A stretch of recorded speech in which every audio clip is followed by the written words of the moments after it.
This week, amidst the threats of this looming pandemic, COVID-19, a draft policy for sexual and reproductive health policy is being shared. Those who have had a chance to read this draft policy have expressed concerns that this policy in its current form does not mesh with the fabric of our faith.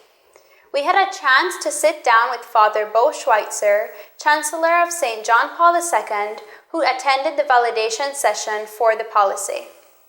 I had the opportunity to participate in a validation session for a policy draft of the sexual and reproductive health policy.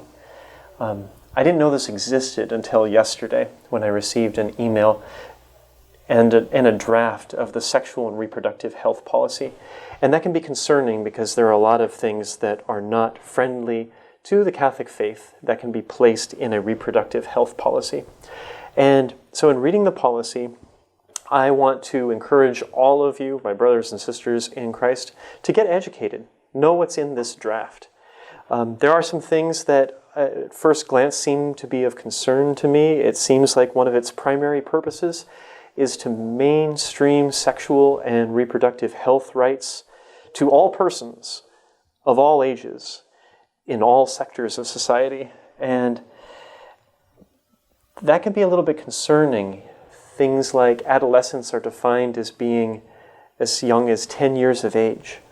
And I don't think we want Belizean 10-year-olds, parents don't want Belizean 10-year-olds striving to live safe and satisfying sex lives.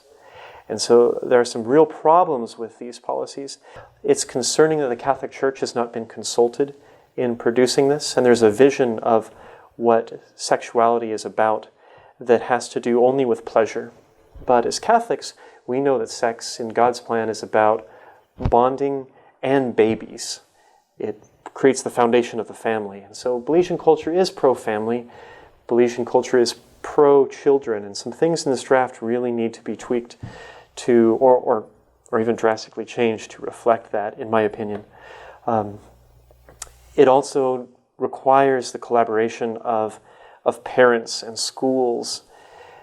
Parents are the primary educators of children, and there are concerns that this could pave the way for the liberalization of abortion laws, and it would make for, in emergency situations, abortions to be available in the first trimester. And so that's concerning. Another concern would be the way it might trample religious conscience rights. If people have deep-seated religious beliefs and they don't want to participate in some of these reproductive services, I don't, at this point, see a way around it for them. But ultimately, a concern would be that foreign ideologies are infiltrating Belize and trying to foist a vision that is not in harmony with the faith and the family view of the Catholic Church. But I am hopeful that common ground can be found, and we can continue to work with our partners in order to create a sexual and reproductive health policy that would serve some of the needs of Belizeans while enabling us to continue to rejoice in Christ and the way of life that He has shared with us.